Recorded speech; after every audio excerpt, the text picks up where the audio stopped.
My name? You call me Jack Marlowe. Private investigator. Well, kinda. I'm new to this. So far, it's a lot of digging through other people's secrets, keeping warm with bad coffee, asking questions I'm not quite sure how to ask, and occasionally getting punched for my trouble.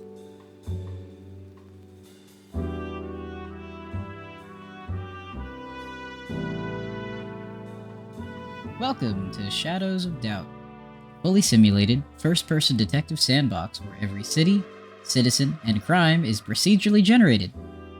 No two cases ever play out the same. You're dropped into a retro-futuristic 1980s world run by megacorporations and private enforcers. Every inhabitant has a name, a routine, a job, and secrets. You're free to work however you like. Cut the cameras to pull off a break-in of your own, or tap into the feed to track a suspect you swear passed by. It's part immersive sim, part crime drama, and it never holds your hand. You sink or you swim. Now, let's get back to P.I. Marlowe and his first case.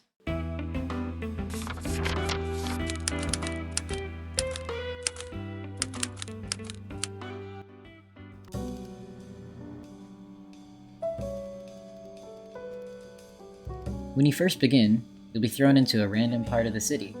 The game gives you a few hours to get the lay of the land. Stuff like where to file reports, where to do your laundry, and if you're lucky, where to get a decent cup of coffee. Then the first case hits.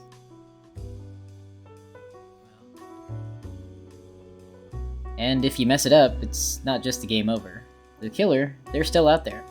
Remember what I said earlier, this game is fully simulated. If you're wandering around looking for a clue, the killer might already be looking at their next victim. There's no in-game clock ticking down, but time's always moving, and every second you hesitate, someone else might not make it. There are side gigs available, but the primary goal of the game is to use your detective skills to hunt down murderers. For Jack's first case, we found the building and headed up the elevator. Since we're a PI and not official in any capacity, I've got to wait my turn. I post up nearby and try not to look suspicious. Let's see. Eventually, the enforcers leave, and I'm free to look around. Once I'm inside, I have to act quickly because the enforcers can come back at any time. Checking the victim, I can see that there's been a shooting that occurred less than an hour ago. Odds are I passed the murderer on the way up the stairs. Looks like the killer also left a calling card. Something work-related, I suppose? Sets of fingerprints. I gather some more clues and add them to the in-game corkboard. Not good. Since this might be work-related, I grab a copy of her work ID so I can follow it later. While snooping around, I unfortunately found out that she does not live alone. I quickly clipped under the bed for safety. After she left, I got back to snooping. While snooping, the phone rang. Honestly, I wasn't sure who'd be calling at this hour, so I picked it up. Creepy. After a creepy message like that, I make sure to get the details of the call. Nothing else really useful at the scene, but I get the location of her girlfriend's job just in case. At this point, pretty much everybody is a suspect. While going through the victim's things, I found a note she'd written to her landlord. She was asking for security footage, thinking that someone was following her. Unfortunately, she was right. Next, I started checking leads. First, I tried to access the cameras, then finding out where that call came from earlier. I also tried talking to the girlfriend, but got shut down pretty quickly. I tailed her a bit just to make sure there wasn't anything weird going on. After thinking about it a bit, I just got kinda sad. She was just aimlessly walking around the city, knowing that if she went home, she'd find it empty. Eventually, I left her alone and decided to check out the victim's workplace, which for some reason had state-of-the-art security.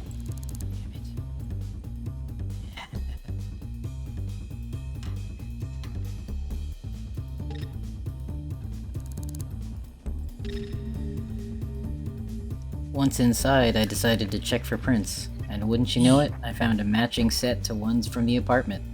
Who's this? I got to work trying to find out exactly who the prints belonged to.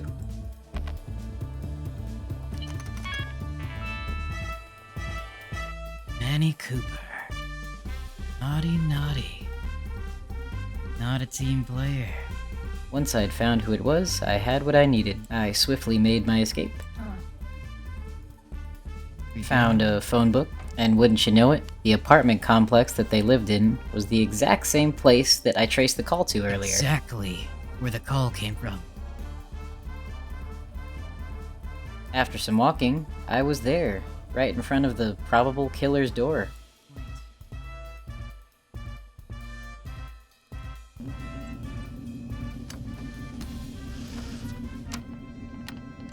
I picked the lock and then I was in. Now, once I was in, I realized I didn't actually have a plan.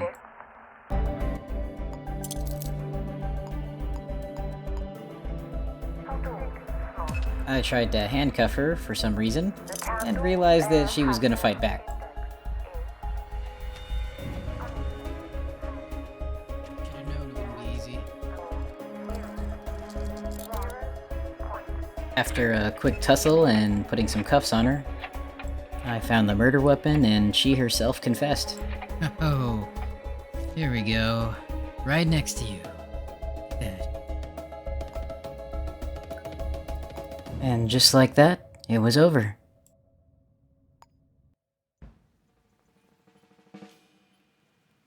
I turned in all the evidence and told the enforcers where she was.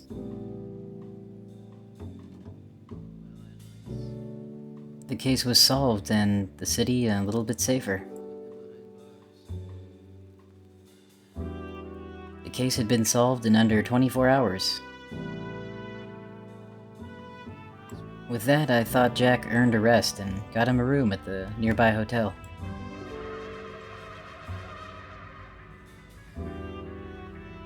The case was closed, the killer caught, but that girl was still gone. And no matter how clean the report looked, no matter how sharp the evidence chain was, that wouldn't change. Since then, Jack's taken on a lot more. Cases that were stranger, messier, and somehow even worse than this one. But those are tales for another time. For now, I hope you enjoyed Jack's story, and I'll see you next time.